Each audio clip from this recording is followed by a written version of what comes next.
Hello everyone, welcome back to the channel. तो आज हम इस वीडियो में डिस्कस करने वाले हैं एलिमिनेशन नीट के आपके फर्दर टॉपिक्स, जिसमें मेनली अगर हम बात करें तो पास्ट वीडियोस में हमने आपके जो यूरिनरी से रिलेटेड थे, ठीक है। एलिमिनेशन में मेनली हम दो चीजों पे बात करते हैं, यूरिनरी एंड स्टूल, ठीक है। मींस आपका फीकल एलिमिनेशन, ठीक है। तो यूरिनरी हमने पार्ट जो है वो कंप्लीट कर लिया है। अब हम बढ़ रहे हैं आज इसमें सबसे पहला जो है आपका बाउल एलिमिनेशन, या आप कह सकते हो फीकल एलिमिनेशन। तो उसके बारे में हम डिस्कस करेंगे इस वीडियो में। मेजरली हम नॉर्मल चीजों के बारे में डिस्कस करेंगे, जो ऑल्टरेशंस हैं वो हम नेक्स्ट वीडियो में डिस्कस करेंगे, ठीक है। तो शुरू करते हैं आज का वीडियो। तो बात करें तो आज का जो पहला टॉपिक यही है कि हम पहले नॉर्मल बाउल एलिमिनेशन के प्रोसेस को समझेंगे, फिर हम अब नॉर्मल चीजों को इजीली समझ सकते हैं, ठीक है। तो सबसे पहले जो हमारे पास टॉपिक है वो यही है कि बाउल एलिमिनेशन के बारे में हमें जानना है। Bowel elimination mainly is faecal elimination. अब फीकल एलिमिनेशन को क्या कहते हैं, एक टर्म होता है दैट इज डिफिकेशन, ठीक है। मेनली हम क्या कहते हैं, डेफिकेशन। डेफिकेशन एक टर्म होता है जिसको हम फीकल एलिमिनेशन को डिनोट करने के लिए कहते हैं। तो इसके अगर हम डेफिनेशन की बात करें तो क्या है, एलिमिनेशन ऑफ फीसेस, जो कि सॉलिड वेस्ट फॉर्म होता है नॉर्मल आपका, ठीक है, फ्रॉम दी एनस, ठीक है। एनल से आपका जो फीकल एलिमिनेशन है दैट इज आपका डेफिकेशन, ठीक है। तो डिफिकेशन में मेनली हमारा जो इम्पोर्टेंट स्ट्रक्चर इन्वॉल्व है दैट इज आपका एनस, ठीक है। वो आपका इम्पोर्टेंट रोल प्ले करता है इन द फीकल एलिमिनेशन। अब बात करें कि फीकल जो एलिमिनेशन हो रहा है, ऑफ कोर्स वो स्टोर होता है थोड़ी टाइम के लिए, वो स्टोर होगा मेजरली 24 आवर्स, ठीक है, नॉर्मल कंडीशंस में। तो उसके बाद फिर आपके जैसे भी कार्डियक साइकिल्स हैं, आपके जो कार्डियक रिदम जो आपके बायोलॉजिकल साइकिल है, ठीक है, कार्डिनल, तो उसमें आपका जब नेक्स्ट आपका होता है ना, तो उतने टाइम तक वो स्टोर होता रहता है। देन आपका जब आपका जो रिदम है उसके अकॉर्डिंग जो आपका टाइम पीरियड है कि आप इस टाइम पे एलिमिनेट करते हैं। जैसे कुछ लोग का होता है बायोलॉजिकल साइकिल्स होती हैं कि आप दिन में एक बार दो बार या जैसा भी होता है, तो वो शेड्यूल के हिसाब से। या कुछ लोग का होता है कि वॉलेंटरी जब मीन्स आप कह सकते हो कि अर्ज आ रही है देन दे डेफिकेट। तो यही है कि स्टोर होता है। तो स्टोर कहाँ पे होता है, मेजरली आपके रेक्टम में। जो रेक्टम आपका पार्ट है वहां पे आपका जो फीसेस है वो स्टोर होता रहता है। एंड देन जब रेक्टम में मींस जो स्टोरेज मींस जो आपका फॉर्म है वॉल्स पर जब प्रेशर पड़ने लगता है, ठीक है, मींस आपका जो स्टोरेज है वो फुल हो गया है, वॉल पर प्रेशर पड़ रहा है, एब्डोमिनल मसल्स पर प्रेशर पड़ रहा है, तो उसकी वजह से आपका एलिमिनेशन का जो अर्ज है वो नर्व सिग्नल्स के थ्रू आपको सीएनएस में आपके स्पाइनल कॉर्ड एंड सीएनएस का एक प्रॉपर रिफ्लेक्सेस काम करते हैं, ठीक है, नर्व इंपल्सेस काम करते हैं। तो वो ये सारी चीजें हम डिस्कस करेंगे अभी फर्दर, ठीक है। तो ये सारे मिलकर आपको फिर अर्ज क्रिएट करते हैं और then you feel to defecate, ठीक है। तो ये होता है मेजरली। यहाँ पे एक इमेज दी हुई है जिसके बारे में बात करूं तो नॉर्मल अगर मैं बात करूं तो यहाँ पर आप देख सकते हो कि जो आपका ये रेक्टल एरिया है वो एम्प्टी है, ठीक है। जो आपका रेक्टम एरिया है वो एम्प्टी है। तो यहाँ पर आप यहाँ पे दो चीजों का आपको ध्यान में रखना है। एक है आपका एक्सटर्नल एनल स्फिंक्टर जो कि रिलैक्स्ड होता है, जब ये एम्प्टी होता है तो ये रिलैक्स्ड होता है। और इंटरनल एनल स्फिंक्टर जो होता है, जो ये है, वो आपका कॉन्ट्रैक्टेड होता है। ये आपका नॉर्मल कंडीशन है। मतलब क्या है कि आपके दो स्फिंक्टर्स काम होते हैं। मेनली आप ये कह सकते हो कि ये गेट्स की तरह काम करते हैं। जब आपका एम्प्टी होता है रेक्टम, तो वहां पे कुछ मींस है नहीं, तो जो आपका एक्सटर्नल एनल स्फिंक्टर है जो आपके अंदर की तरफ प्रेजेंट होता है, ठीक है, वो आपका रिलैक्स्ड होगा। वहां पे कोई प्रेशर नहीं क्रिएट हो रहा, वहां पे जो आपके रेक्टल वॉल्स है यहाँ पे कोई प्रेशर नहीं क्रिएट हो रहा है, कुछ नहीं हो रहा है, कोई इंपल्सेस नहीं जनरेट हो रही है, कुछ नहीं हो रहा। तो वो सब रिलैक्स्ड है और आपका जो एक्सटर्नल स्फिंक्टर है, एनल स्फिंक्टर है, वो रिलैक्स फॉर्म में है। लेकिन जो इंटरनल जो आपको मीन्स आपके बॉडी के एक्सटर्नल पार्ट पर प्रेजेंट होता है, ठीक है, मेनली आप एसेस कर सकते हो। तो जो एक्सटर्नल आपका है वो रिलैक्स्ड है, जो इंटरनल एनल स्फिंक्टर है वो कॉन्ट्रैक्टेड होता है। वो कॉन्ट्रैक्टेड मतलब वो गेट को क्लोज करके रखता है ताकि मेजरली मींस नॉर्मल कंडीशन पे भी आपका अगर आपका इन यूज नहीं है वो पाथवे तो वो बंद रहे, ठीक है। तो ये आपका नॉर्मल कंडीशन है। अब मैं आपको ऐसी नॉर्मली अगर मैं बात करूं प्रोसेस की, तो प्रोसेस में अगर मैं आपको बात करूं कि अगर इसमें प्रेजेंट है, जैसे रेक्टम में आपका फुल है, ठीक है, वहां पे आपका जो फीकल मैटर है फुल्ली प्रेजेंट है, वॉल्स पर प्रॉपरली प्रेशर पड़ रहा है, नर्व इम्पल्सेस जनरेट हो रही हैं, पेरिस्टाल्टिक मूवमेंट आपका जनरेट हो रहा है प्रॉपरली, तब क्या होगा, तो जो आपका एनल स्फिंक्टर है वो कॉन्ट्रैक्टेड रहेगा, मतलब वो क्लोज रहेगा। क्यों क्लोज रहेगा? जब तक आप वॉलेंटरली, आपको अर्ज आ रही है लेकिन जब तक आप वॉलेंटरी उसको डेफिकेट नहीं करना चाहते तब तक वो कॉन्ट्रैक्टेड रहता है, बंद रहता है। जब आप वॉलेंटरी अपने इच्छा के अनुसार जब आप डेफिकेट करना चाहते हो तब वो ओपन होता है, और that is your voluntary act. वो आप खुद डिसाइड करते हो, वो आप खुद करते हैं। जैसे कुछ चीजें आप खुद वॉलेंटरीली करते हैं एंड कुछ चीजें आपका बॉडी करता है, दैट इज इनवॉलेंटरी। ठीक है, तो वॉलेंटरी जब आप अपने अर्ज के थ्रू जब आप डेफिकेट करते हैं तब आपका एक्सटर्नल एनल खुलता है, अदरवाइज वो कॉन्ट्रैक्टेड रहता है भले ही आपका रेक्टम फुल हो। लेकिन जो इंटरनल एनल स्फिंक्टर है वो रिलैक्स्ड रहता है, वो उसके अपोजिट में काम करता है। ठीक है, अब बात करते हैं इसके आगे कि डेफिकेशन कैसे होती है। तो इसमें मेनली क्या होता है कि आपका फुल था, यहाँ पे प्रेशर्स पड़ रहा है, देखो pressure from contraction of GI abdominal muscles, ठीक है, पेरिस्टाल्टिक मूवमेंट प्रॉपरली जनरेट हो चुकी है, सब कुछ है।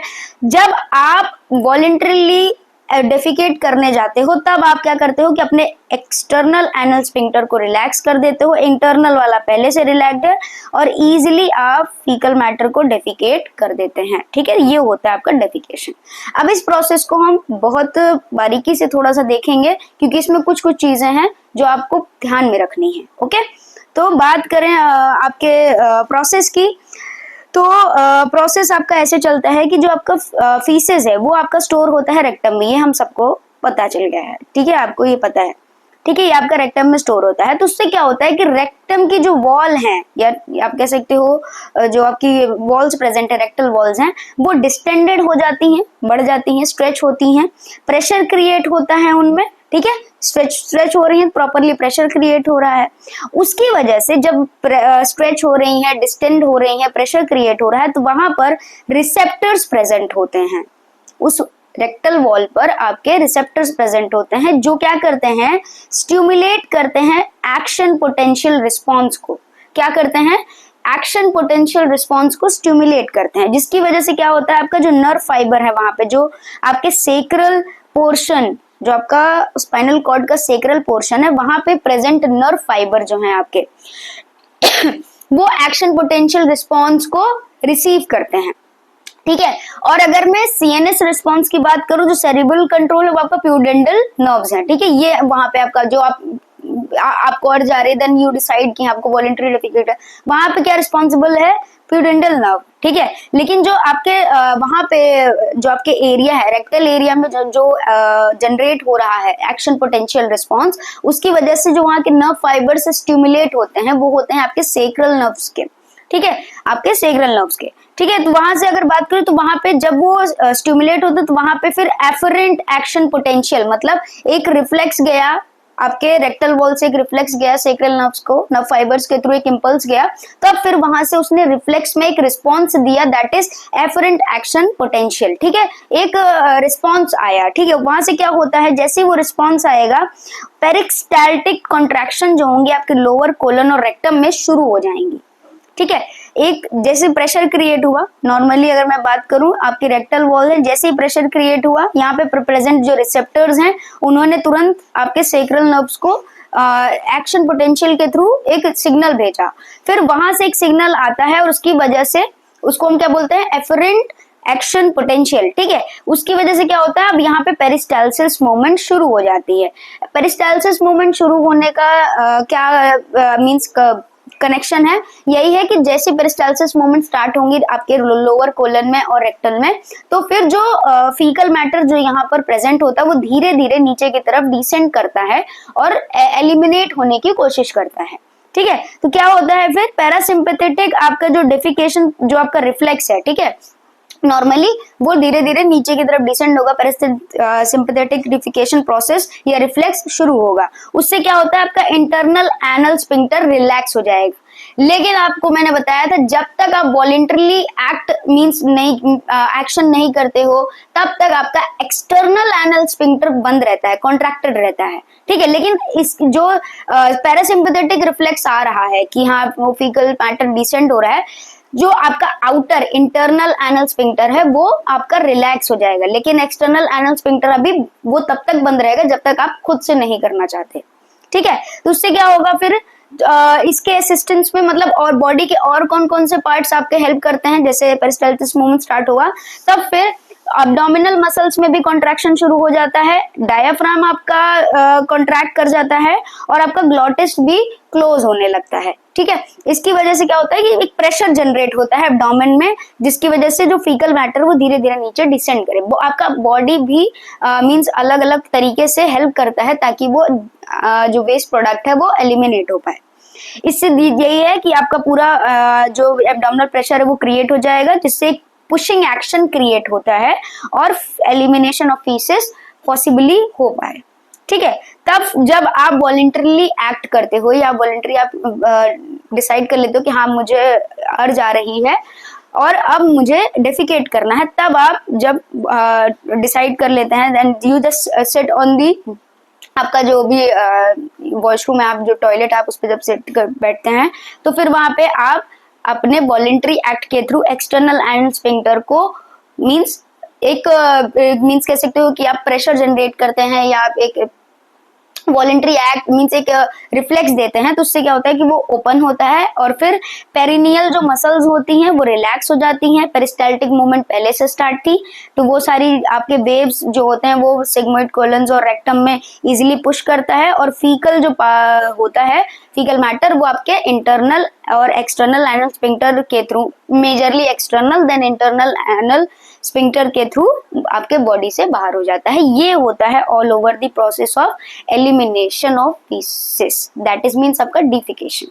ठीक है, डेफिकेशन आपका हो गया। इसमें एक चीज और है कि जो आपकी वॉलंटरी इनहिबिशन होती है डेफिकेशन की, जैसे हमने बात करी थी, तो उसमें मेजरली आपके नर्व इम्पल्सेस काम करते हैं। जैसे हमने सीएनएस की बात करी तो प्यूडेंटल नर्व्स होते हैं और स्केलेटल मसल फाइबर जो प्रेजेंट होते हैं आपके, मेनली जो हमने बोला था कि रेक्टल वॉल पे रिसेप्टर्स प्रेजेंट होते हैं, that is skeletal muscle fibre जो एक्सटर्नल एनल स्फिंक्टर को बंद करने के लिए प्रेजेंट होते हैं और जो आपके रिसेप्टर्स होते हैं वो आपके रिफ्लेक्स को सेक्रल नर्व्स तक ले जाने के लिए आपके रिस्पॉन्सिबल होते हैं। ऑल्सो स्पाइनल कॉर्ड इम्पल्सेस जो भी हमने बताया था तो उसमें यही है कि वो प्रॉपरली आपके रिलैक्सेशन, जो आपका जैसे ही डेफिकेशन हो रहा है देन रेक्टम और सिग्मोइड कोलन का रिलैक्सेशन, ठीक है, प्रॉपरली टेंशन को मींस डिक्रीज करना, ठीक है, ये सारी चीजें, और एक्सेसिव स्ट्रेचिंग ऑफ वॉल ना हो, ये सारी चीजें उसको प्रिवेंट करना और रिसेप्टर्स को भी एक्टिवेट करने का सारा काम करता है आपका स्पाइनल कॉर्ड, मींस आपका जो आपका सेक्रल नर्व्स है। ठीक है, अगर ये है कि आप वॉलेंटरली आप इनिशिएट करते हैं, ठीक है, आप डेफिकेशन को, अगर आप उसको पोस्टपोन कर देते हैं, जैसे बहुत लोग होते हैं कि अर्ज को कंट्रोल करते हैं और फिर उसको पोस्टपोन करते हैं कि हम बाद में जाएंगे, ऐसा होता है। जब आप वॉलेंटरली पोस्टपोन करते हैं तो उससे क्या होता है, जो आपका जो फीकल मैटर है वो वापस से आपके कोलन एरिया में चला जाता है, मींस आपके रेक्टम में वापस से स्टोर हो जाता है। ठीक है, आपके पेल्विक रेक्टम या मींस जो आपका पेल्विक कोलन है, ठीक है, उसमें वापस से वो रिवर्स हो जाता है, रिवर्स बैक हो जाता है। तो उसमें उसके बाद क्या होता है, वहां पर जो आपका मेनली फीकल मैटर जो प्रेजेंट है उसमें से वाटर अब्सॉर्ब होने लगता है। ठीक है, उसमें से क्या होने लगेगा, आपका मेजरली वाटर अब्सॉर्ब होने लगेगा और उसकी वजह से क्या होगा, अगर ज्यादा टाइम तक आप ऐसे पोस्टपोन करते रहोगे तो ज्यादा पानी उसमें से अब्सॉर्ब होगा, उसकी वजह से क्या होगा, कॉन्स्टिपेशन की प्रॉब्लम हो जाएगी। क्यों? क्योंकि वो स्टूल जो है आपका, जो फीकल मैटर, वो बहुत हार्ड हो जाएगा क्योंकि सारा पानी अब्सॉर्ब हो गया है और फिर आपको कॉन्स्टिपेशन की प्रॉब्लम हो जाएगी। ठीक है, तो इसीलिए कहते हैं कि ज्यादा देर तक पोस्टपोन नहीं करना चाहिए। ओके, एक चीज और है इसमें कि जो आपको नोट करना है कि जैसे नॉर्मली एडल्ट्स में ये आपने प्रोसेस पढ़ा कि हाँ ऐसे ऐसे फीकल मैटर डेफिकेट करते हैं, लेकिन बच्चों में आप देखते हैं कि बच्चों पे कंट्रोल नहीं होता है, ये आपने नोटिस किया होगा। तो जो छोटे बच्चे होते हैं मेजरली आपके लेस देन 2 years में, उन पे इनवॉलेंटरी एक्शंस होते हैं, मतलब उनका कोई वॉलेंटरी एक्ट नहीं होता है क्योंकि वो सीख रहे होते हैं। ठीक है, वो अप टू 2 years तक वो सीख रहे होते हैं ब्लैडर एंड बावल कंट्रोल। ठीक है, वो उनका एक फेज है, आपका जो बावल एंड ब्लैडर कंट्रोल है वो सीखते रहते हैं, तब तक वो इनवॉलेंटरली फीकल डेफिकेशन करते हैं, ठीक है, डिफिकेट करते हैं। ठीक है, तो ये है। इसमें मेजरली क्या होता है कि क्यों होता है ऐसा, इनवॉलेंट्री क्यों होता है, क्योंकि जो आपके मोटर न्यूरल पाथवे जो है वो आपका मेच्योर नहीं हुआ रहता है, इस वजह से इनवॉलेंट्री एक्शंस हमें देखने को मिलते हैं। अच्छा, कुछ अडल्ट या ओल्ड एज पीपल ऐसे होते हैं जिनमें स्पाइनल कॉर्ड मतलब बहुत तरीके से सीवियर्ड होता है या इंजर्ड है, टेपर्ड है, कुछ कोई भी कंडीशन प्रेजेंट है, तो उसकी वजह से अगर या सेक्रल लेवल पर नहीं प्रेजेंट है तो वहां पर भी हमें इनवॉलेंट्री एक्शन ऑफ डेफिकेशन देखने को मिलता है। ठीक है, तो ये दो चीजें हैं आपको नोट करनी है। अब बात करते हैं कि फीसेस का फॉर्मेशन कैसे होता है, कि फीसेस मतलब बनता कैसे। आपने खाना प्रॉपरली खाया, आपने डाइजेशन की पूरी प्रोसेस पढ़ी एब्जॉर्प्शन तक कि इंटेस्टाइन में गया, वहां पे एब्जॉर्प्शन हो गया पानी का, देन वो ट्रांसफर हो जाता है आपके रेक्टम पार्ट पर, दैट वेस्ट प्रोडक्ट। लेकिन वो ट्रांसफर होने के बाद फिर वहां पे आगे की चीजें क्या होती हैं, तो वहां पे हम देखते हैं फॉर्मेशन ऑफ फीसेस, फीसेस कैसे फॉर्म हो रहा है। ठीक है, that is waste product form कैसे हो रहा है। तो मेनली क्या होता है, एक सेमी सॉलिड ब्राउन मास होता है आपका, मेजरली वेस्ट प्रोडक्ट है, वेस्ट प्रोडक्ट्स उसमें प्रेजेंट होता है उस मास में, और majorly semi solid brown colour का एक मास होता है जो आपके रेक्टम में जाके स्टोर होता है। अमाउंट की बात करूं तो अप्रोक्सीमेटली 150 ग्राम्स इतना ही होता है जो कि एक्सक्रीट होता है डेली एवरेज लेवल पर अप्रोक्सीमेटली। ठीक है, कंपोजिशन की बात करूं तो जो फीसेस है उसमें क्या क्या चीजें मीन्स क्या वेस्ट प्रोडक्ट्स या आप कह सकते हो क्या कॉन्स्टिट्यूएंट्स प्रेजेंट है। तो पहला होता है वाटर। वाटर अगर बात करें तो 60 to 70% होता है mainly weight of the faeces, जितना भी वेट ऑफ द फीसेस, जितना भी फीसेस का वेट है उसका 60 to 70% उसमें वाटर होता है। अगर आप जैसे हमने बात करी कि आपने वॉलेंटरली उसको पोस्टपोन कर दिया फिर वापस गया, तो फिर उसमें से पानी और ऑब्जॉर्ब होता है, तो वो यही है कि फिर वो पानी 40 to 50% हो जाएगा, फिर वो धीरे धीरे 30 to 40% ऐसे करके वो ऑब्जॉर्ब होता रहता है। लेकिन आप अगर टाइमली डेफिकेट करते रहेंगे तो मेजरली जो आपका फीकल मैटर है उसमें 60 to 70% ऑफ वाटर प्रेजेंट होता है by the weight of faeces. Then undigested food उसमें प्रेजेंट होता है, मेनली सेलुलोज। सेलुलोज हमारे डाइजेशन में नहीं होता है, ठीक है, हम लोग सेलुलोज नहीं डाइजेस्ट कर पाते, तो वो मेजरली प्रेजेंट होता है। ठीक है, वेस्ट प्रोडक्ट्स जो अनडाइजेस्टेड हैं, ठीक है, जो बॉडी को नहीं नीड है, बॉडी उसको मीन्स डिस्कार्ड कर देती है, तो वो फिर आपके फीकल मैटर में एडअप हो जाता है। Dead and live bacteria of course 30% तक अप्रोक्सीमेटली प्रेजेंट होते हैं। ठीक है, जो आप फूड के साथ कंज्यूम कर रहे हैं, कुछ आपके इंटरनल नेचुरल फ्लोरा है, ठीक है, डाइजेशन के, वो सारी चीजें। ठीक है, देन फैटी एसिड्स प्रेजेंट होंगे जो आपके बॉडी ने उसको डिस्कार्ड किया होगा। ठीक है, मीन्स जिनका एब्जॉर्प्शन डाइजेशन एब्जॉर्प्शन नहीं हुआ है, मेटाबॉलिक एक्टिविटीज जिन कॉन्स्टिट्यूएंट के साथ नहीं हुई। नाइट्रोजन है, बाइल पिगमेंट्स हैं, और कुछ इनऑर्गेनिक सॉल्ट्स होते हैं उसमें। देन अदर बात करूं तो कुछ ब्लड के प्रोडक्ट्स होते हैं जो आपके जो ब्लड सेल्स के जो मींस डेड ब्लड सेल्स होती हैं जिनको एलिमिनेट करना है, ठीक है, ऐसी या कुछ प्रोडक्ट्स हो ब्लड के तो वो एलिमिनेट है, उसमें स्लाइटली प्रेजेंट है, बहुत बहुत कम मात्रा में। ठीक है, अगर ज्यादा है तो of course that is a problem in digestion and metabolism. ठीक है, एब्जॉर्प्शन एंड डाइजेशन में कहीं ना कहीं प्रॉब्लम आ रही है। बहुत स्लाइटली होता है, एपिथेलियल सेल्स होती हैं और म्यूकस होता है, ये लोअर आपका फीकल मैटर बनाते हैं। ठीक है, कलर की बात करूं तो ब्राउनिश येलो नॉर्मल होता है। ठीक है, ब्राउनिश येलो नॉर्मल क्यों होता है और क्यों आता है ये कलर, तो बाइल पिगमेंट्स प्रेजेंट होते हैं, जैसे हमने बात उसको बोलते हैं स्टर्कोबिलिन। स्टर्कोबिलिन मेनली ये कलर देने के लिए रिस्पॉन्सिबल है। कुछ आयरन के पार्ट्स या प्रोडक्ट्स प्रेजेंट होते हैं और कुछ फैट के पार्ट्स प्रेजेंट होते हैं, इसकी वजह से ऑल ओवर मिलके ब्राउनिश येलो कलर नॉर्मल बनाते हैं फीसेस का, सॉरी।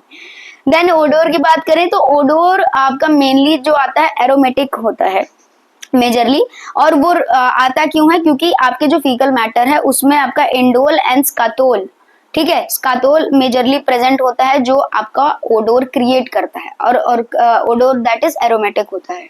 ठीक है, देन वहां पे प्रेजेंट होता है major part of mucus. Major part of mucus इसलिए प्रेजेंट होता है ताकि वो फीसेस जो है आपका वो प्रॉपरली ल्यूब्रिकेट रहे और प्रॉपरली मूवमेंट हो पाए उसका। ठीक है, आपके जो वॉल्स हैं उनको मींस एरोट ना करें, एरोजन ना हो, ऐसा कुछ ना हो, तो वो प्रॉपरली इसीलिए उसमें फीकल मैटर में आपकी बॉडी म्यूकस प्रोड्यूस करके एडअप करती है। और म्यूकस आपका मेनली एडअप होता है रफेज से, जो आप पानी पी रहे हो, आप फाइबर्स ले रहे हो, इन रफेज के थ्रू, जिससे कहते हैं ना कि रफेज का कोई रोल नहीं होता, रफेज का यही रोल होता है कि जो आपका फीकल मैटर है उसको प्रॉपरली ल्यूब्रिकेट करे ताकि वो इजिली पास आउट हो सके। ठीक है, तो this is all constituent of faecal matter. अब बात करते हैं कि जो स्टूल स्पेसिमेन हम लेते हैं, जैसे अब हम बात करते हैं अपने नर्सिंग फाउंडेशन की, तो आपके पास पेशेंट आ रहा है, आप स्टूल स्पेसिमेन ले रहे हो, तो उसमें आप क्या क्या चीजें देखते हो, ठीक है, या आप क्या असेस कर रहे हो, बाउल एलिमिनेशन में इसका क्या नीड है, ये देखते हैं।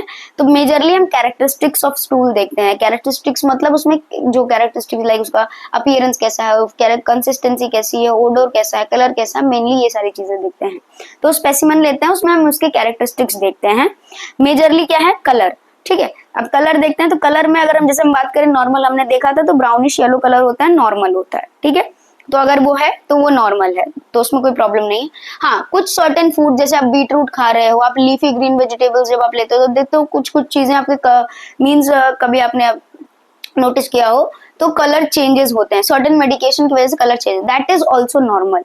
जब तक कोई इलनेस नहीं प्रेजेंट है, जब तक कोई उसकी वजह से आपको कोई प्रॉब्लम नहीं हो रही, दैट इज नॉट अबनॉर्मल। ठीक है, अगर कोई प्रॉब्लम आ रही तब वो अबनॉर्मल है। ठीक है, अगर कोई सर्टेन फूड या मेडिकेशन आप ले रहे हो तो कलर में चेंजेस आ सकते हैं। नॉर्मल तरीके से अगर देखें तो ब्राउनिश येलो कलर हम मान के चलते हैं। अगर कलर में चेंजेस हैं, अब चेंजेस जो अबनॉर्मल है, ठीक है, जो हमें अबनॉर्मल देखना है वो क्या क्या है, टेरी ब्लैक कलर। अगर टेरी ब्लैक कलर का है तो मतलब है, टेरी ब्लैक को हम मेलिना भी बोलते हैं। ठीक है, अगर टेरी ब्लैक कलर का स्टूल है तो मतलब अपर जीआई ब्लीडिंग हो रही है। अपर जीआई ब्लीडिंग मतलब वो मीन्स किसी अपर आपके गैस्ट्रोइंटेस्टाइनल ट्रैक्ट में अपर एरिया में कहीं ब्लीडिंग हो रही है, फिर वो फूड के साथ जा रहा है और नीचे जाते जाते वो ऑक्सीडाइज हो जाता है ना, तो ऑक्सीडाइज होने की वजह से टेरी ब्लैक कलर आ रहा है स्टूल में। अगर ब्राइट या फिर डार्क रेड कलर है तो फिर मतलब लोअर जीआई ब्लीडिंग हो रही है। ठीक है, किसी लोअर जीआई ट्रैक्ट में मतलब गैस्ट्रोइंटेस्टाइनल ट्रैक्ट में कहीं ब्लीडिंग हो रही है, इसकी वजह से वो कलर आ रहा है। स्ट्रीक ऑफ ब्लड है, मतलब एक लाइन ऑफ ब्लड है। ठीक है, स्ट्रीक ऑफ ब्लड है, फ्रेश ब्लड, तो आपका रेक्टल या एनल ब्लीडिंग हो रहा है। ठीक है, ऑकल्ट ब्लड अगर प्रेजेंट है, मतलब ब्लड हम देख नहीं पा रहे हैं लेकिन जब हम माइक्रोस्कोपिक एग्जामिनेशन कर रहे हैं, या जैसे हमने बात करी थी कि स्टूल में ब्लड प्रोडक्ट्स या उसके कंपोनेंट्स कुछ कुछ स्लाइट मात्रा में प्रेजेंट, लेकिन अगर ज्यादा मात्रा में है, ठीक है, जब हम एग्जामिनेशन कर रहे हैं, ठीक है, तो वो दैट इज ऑकल्ट ब्लड। ठीक है, उसको बोलते हैं ऑकल्ट ब्लड इन स्टूल, जो कि मेजरली हम वैसे नहीं विजुअलाइज कर सकते, लेकिन हम जब टेस्ट करते हैं तब विजुअलाइज करते हैं। ठीक है, इसको टेस्ट, जो ऑकल्ट ब्लड का टेस्ट है दैट इज गुएक टेस्ट। ठीक है, that is guaiac test. Black stool अगर है तो मेजरली आपका आयरन या चारकोल एडमिनिस्ट्रेशन किया, जैसे पॉइजनिंग में हम करते हैं। ठीक है, तो ये अगर तब किया हुआ है तो फिर मेजरली तब हमें ब्लैक स्टूल देखने को मिलता है। अगर क्ले स्टूल है, मींस क्ले कलर्ड स्टूल है, तो फिर हम वहां पे कहते हैं कि बाइलरी ऑब्स्ट्रक्शन है। मतलब नॉर्मल जो कलर आ रहा है आपका ब्राउनिश येलो कलर या फिर येलोइश कलर, वो बाइल पिगमेंट्स के थ्रू आ रहा है, दैट इज आपका स्टर्कोबिलिन। ठीक है, अगर वो एब्सेंट है, मतलब बाइल पिगमेंट्स आ नहीं पा रहे, मतलब बाइलरी में कहीं ऑब्स्ट्रक्शन है, इसकी वजह से वो आ नहीं पा रहा और आपका स्टूल आ रहा है क्ले कलर में, जो कलर आना चाहिए बाइल पिगमेंट्स को नहीं आ रहा, that is denoting biliary obstruction. Pale है बहुत, तो मतलब आपका स्टर्कोबिलिन बिल्कुल एब्सेंट है। ग्रीन कलर में मतलब कोई डाइजेस्टिव डिसऑर्डर है। ठीक है, येलो ग्रीसी है तो मतलब बहुत ज्यादा फैट प्रेजेंट है। और अगर फाउल स्मेलिंग है तो ये ओडर में मेजरली हम काउंट करते हैं, तो मैल अब्जॉर्प्शन डिसऑर्डर है आपको कोई, ठीक है, अब्जॉर्ब नहीं हो पा रहा है, तभी इसी वजह से फाउल स्मेलिंग ओडोर हमें देखने को मिल रहा है। ठीक है, दैट इज इन ओडोर। अब कंसिस्टेंसी की बात करें, कंसिस्टेंसी नॉर्मली हमने बात किया था सेमी सॉलिड आपका रहता है मेजर ऑफ द टाइम। ठीक है, एक ब्राउन मास होता है, सेमी सॉलिड ब्राउन मास। तो normal consistency soft semi solid moist जो आपका स्टूल होगा दैट इज नॉर्मल। ठीक है, वो नॉर्मल है। अगर हार्ड लम्स है और हार्ड टू पास है, ठीक है, मतलब डेफिकेट करने में प्रॉब्लम है और हार्ड लम्स डेफिकेट हो रहे हैं, दैट इज कॉन्स्टिपेशन। ठीक है, देन ग्रीसी फोमी ग्रे या बल्की है और फैट प्रेजेंट है बहुत ज्यादा, तो दैट इज आपका स्टर्कोरिया। ठीक है, आपका स्ट्रीटोलिया में मींस मेनली बहुत ज्यादा फैट प्रेजेंट है। ठीक है, ग्रीसी फोमी और ग्रे कलर का है। वाटरी है तो दैट इज डायरिया। ये सब अब नॉर्मल टाइप्स हैं। ठीक है, राइस वाटर लाइक है तो कॉलेरा। ठीक है, राइस वाटर मतलब जैसे चावल का पानी, एकदम व्हाइट स्लूज स्टूल। ठीक है, ग्रे या लाइट कलर हमने बात की थी बाइलेरी ऑब्स्ट्रक्शन में हमें देखने को मिलता है। म्यूकस्ड है, ड्राई है, लेकिन रॉक हार्ड है, ठीक है। म्यूकस प्रेजेंट है लेकिन रॉक हार्ड है, ड्राई है, दैट इज आपका क्रॉनिक अल्सरेटिव कोलाइटिस, इसकी वजह से होता है, ठीक है। कंसिस्टेंसी में हम ये चीजें देखते हैं। अगर कुछ और कॉन्स्टिट्यूएंट हमें दिख रहे हैं, जैसे कोई वॉर्म, ठीक है, कोई पैरासिटिक आपका इन्फेस्टेशन दिख रहा है, कोई ब्लड के कंपोनेंट हमें ज्यादा दिख रहे हैं, ब्लड, ठीक है, ये मेजर बीसीज, पस, म्यूकस, ये सब दिख रहा है तो वो अबनॉर्मल है, ठीक है, ज्यादा मात्रा में। फ्रीक्वेंसी की बात करें तो अगर नॉर्मल फ्रीक्वेंसी की बात करूं तो 3 टाइम्स अ डे वो नॉर्मल फ्रीक्वेंसी है, लेकिन अगर more than 3 times a day है that is calculated in diarrhoea, मतलब इंक्रीज्ड फ्रीक्वेंसी। और डिक्रीज्ड है मतलब 3 टाइम एक वीक के अंदर, मतलब एक वीक में सिर्फ 3 बार या उससे भी कम, दैट इज कॉन्स्टिपेशन, ठीक है। ये आपकी मेजरली फ्रीक्वेंसी में हम कैलकुलेट करते हैं। क्वांटिटी की बात करें तो 100 to 400 gram per day normal है, इससे कम या इससे ज़्यादा मतलब दैट इज अबनॉर्मल, ठीक है। देन एग्जामिनेशंस की बात करें तो हम सर्टेन एग्जामिनेशंस करते रहते हैं, मतलब जो स्टूल स्पेसिमेन ले लो उसमें एग्जामिनेशन मेजरली क्या करते हैं, तो एक ओवरव्यू है, इतना इंपॉर्टेंट नहीं है। मेनली फिजिकल स्क्रीनिंग, सॉरी, ठीक है, मेनली हम करते हैं फिजिकल स्क्रीनिंग, ठीक है। फिजिकल मतलब हम आपका कैरेक्टरिस्टिक्स देख रहे हैं, सॉरी कैरेक्टरिस्टिक्स देख रहे हैं ठीक है, जिसमें मेनली हम ओवा, पैरासाइट्स या कोई पैरासाइट का इन्फेस्टेशन प्रेजेंट है वो सारी चीज़ देखते हैं, उसके नॉर्मल फिजिकल कैरेक्टरिस्टिक्स देखते हैं, मतलब कैसा दिख रहा है, ठीक है, that is. Then chemical examination, जैसे ऑकल्ट ब्लड, आपका गुएक टेस्ट, ये सारी चीज़ें हम करते हैं तो केमिकली यूज़ कुछ केमिकल्स रिएजेंट्स यूज़ करते हैं और मेजरली लेबोरेटरी में करते हैं। देन माइक्रोस्कोपिक एग्जामिनेशन मेनली हम पैरासिटिक इन्फेस्टेशन के लिए करते हैं, ब्लड प्रोडक्ट्स के लिए करते हैं, और सर्टेन अगर कुछ और प्रेजेंट कॉन्स्टिट्यूएंट देखने को मिल रहे हैं तो हम माइक्रोस्कोपिक एग्जामिनेशन करते हैं। अब कुछ फैक्टर्स हैं जो बावल एलिमिनेशन, मेनली हम बात कर रहे थे नॉर्मल बावल एलिमिनेशन की, लेकिन कुछ सर्टेन फैक्टर हैं जो अफेक्ट करते हैं आपके नॉर्मल बावल एलिमिनेशन पैटर्न को, ठीक है। तो सबसे पहले हमारे पास एज मतलब यंग एज में इंक्रीज होता है आपका, जैसे अडल्ट में मेजरली नॉर्मल होता है, लेकिन यंग एज में बहुत ज़्यादा इंक्रीज होता है, ठीक है। क्यों? क्योंकि आपका जो मीन्स जो आपके ऑर्गन्स हैं, ठीक है, आपके जो नर्व इम्पल्सेस हैं, सारी चीज़ें ऑलमोस्ट डेवलपिंग होती हैं, ठीक है, डेवलप हो रही होती हैं बच्चों में, और मेजर ऑफ द टाइम बहुत सारी चीज़ें इमेच्योर होती हैं, मैच्योर नहीं होती हैं, ठीक है, टाइम लगता है धीरे धीरे, ठीक है, डेवलपिंग स्टेज है। तो वहाँ पे जो डेफिकेशन होगा, डिफिकेशन वो जो फ्रीक्वेंसी होगी वो इंक्रीज होगी। ओल्डर एज में डिक्रीज होती है, क्यों? क्योंकि आपका डाइजेस्टिव जो और मेटाबॉलिक एक्टिविटीज़ हैं वो धीरे धीरे स्लो डाउन हो जाती है, इस वजह से हमें जो फ्रीक्वेंसी वो कम देखने को मिलती है। तो एज एक फैक्टर है। देन न्यूट्रिशन, अब कैसा न्यूट्रिशन आप ले रहे हैं वो आपका मीन्स अफेक्ट करेगा आपके बावल एलिमिनेशन को, ठीक है। बहुत स्पाइसी ले रहे हो तो फ्लैटर्स, जैसे एग्जांपल दिया है, फ्लैटर्स मेजरली हमें देखने को मिलता है, ठीक है। और बहुत ज़्यादा अगर आप फ्लूइड डाइट ले रहे हो तो आपका ऑफकोर्स स्टूल जो है बहुत ज़्यादा फ्लूइड फॉर्म में होगा, मीन्स वाटरी होगा, ठीक है, या सेमी सॉलिड में होगा। अगर बहुत ज़्यादा आप सॉलिड ले रहे हो और आप पानी का इंटेक अच्छे से नहीं कर रहे हो, ये सारी चीज़ें, तो आप ऑफकोर्स जो आपका फीकल मैटर होगा वो बहुत ज़्यादा सॉलिड फॉर्म में होगा, ठीक है। फ्लूइड की बात करें, फ्लूइड भी इफेक्ट करता है, जैसे हमने बात करी दैट इज रफेज। तो 2 to 3 लीटर आपका पर डे नॉर्मल आपका इनटेक है। अगर ज़्यादा या कम होता है तो ऑफकोर्स आपका जो फीकल मैटर है उसका फॉर्मेशन अफेक्ट होगा और एलिमिनेशन भी अफेक्ट होगा, दैट इज डायरिया और कॉन्स्टिपेशन, ठीक है। देन डेली एक्टिविटीज़, अगर आप बहुत ज़्यादा एक्टिविटी कर रहे हो, अच्छे से एक्टिव हो, ठीक है, या बहुत ज़्यादा कर रहे हो तो भी प्रॉब्लम है, ठीक है। अच्छे से एक्टिविटी कर रहे हो, आपका फिजिकल एक्टिविटी नॉर्मल है, आप प्रॉपरली एक्सरसाइज कर रहे हो, तो आपका जो डेफिकेशन होगा प्रोसेस वो नॉर्मल होगा, आपका बायोलॉजिकल साइकिल के अकॉर्डिंग होगा। लेकिन आपकी एक्टिविटी नहीं है, आप एकदम सेडेंटरी लाइफस्टाइल जी रहे हो, ठीक है, तो वहाँ पे आपका जो डेफिकेशन का प्रोसेस है या बाउल एलिमिनेशन है वो डिले होगा, ठीक है, ये सारी चीज़ें। Then psychological stress, of course stress भी कहीं ना कहीं आपका रिस्पॉन्सिबल होता है। जैसे आप नोटिस करते हो कि जब आप बहुत ज़्यादा एंग्जाइटी में है, बहुत ज़्यादा स्ट्रेस या फियर में होते हो, तो आपका जो गैस्ट्रिक है वो अपसेट हो जाती है, ठीक है। अपसेट मीन्स मेजरली क्या होता है कि डायरिएटेड, ठीक है, एब्जॉर्प्शन सही से नहीं होगा, डाइजेशन सही से नहीं होगा, ठीक है, ये नॉर्मल बॉडी का रिस्पॉन्स है, वहाँ पे डायरिया आपको देखने को मिलेगा। तो एक्सेसिव स्ट्रेस भी आपका कहीं ना कहीं फ्रीक्वेंसी या तो इंक्रीज करेगा या तो गैस्ट्रिक मोटिलिटी को डिक्रीज करेगा, ठीक है, तो वहाँ पे वो इम्पैक्ट करता है। टेम्परेचर ऑफ कोर्स फीवर में हो या बहुत ज़्यादा मीन्स लाइक हाई टेम्परेचर है बॉडी का, तो ऑफकोर्स एनारोक्सिया जैसी कंडीशन अराइज होती है। वहाँ पे पेशेंट खाता तक नहीं है, कुछ भी आप उसको दो खाने का मन नहीं करता, या वॉमिटिंग जैसी कंडीशन है तो आपको मन नहीं करता, तो ऑफकोर्स वहाँ पे आपका बाउल एलिमिनेशन भी इम्पैक्ट होगा, ठीक है। या इवेपोरेशन बहुत ज़्यादा इंक्रीज है, मतलब आपका डिहाइड्रेशन हो रहा है, तो ऑफकोर्स आपके जो फीकल मैटर फॉर्म होगा उसमें आप मेजरली कॉन्स्टिपेशन देखोगे, ठीक है। मेटाबॉलिक एक्टिविटीज़ अफेक्ट होती हैं। कुछ सर्टेन मेडिकेशन जैसे आपके लेग्जेटिव्स हो गए, एंटीकोलिनर्जिक्स हो गए, ये सब आपका बाउल एलिमिनेशन पे इम्पैक्ट डालते हैं। कुछ सर्जिकल प्रोसीजर्स हो गए जैसे आपका एनीमा हो गया, आपका एनेस्थीसिया हो गया, ये सब चीज़ें इम्पैक्ट डालते हैं, ठीक है, क्योंकि आपके जो एक्टिविटीज़ हैं, जो नॉर्मल एक्टिविटीज़ हैं वो अफेक्ट होती हैं, ठीक है। कोई ट्रॉमा, इंजरी, इलनेस, आपका डिजीज़ कंडीशन कुछ भी हो तो वो कहीं ना कहीं आपके बाउल एलिमिनेशन पे इम्पैक्ट डालेंगे। So this is all about आपका normal bowel elimination. Next video में हम बात करने वाले हैं आपके मेजरली बाउल एलिमिनेशन के ऑल्टरेशंस के बारे में, जो कि बहुत ज़्यादा इंपॉर्टेंट है और मेजर टॉपिक्स हैं, ठीक है। टिल देन गुड बाय, मिलते हैं आपसे नेक्स्ट वीडियो में।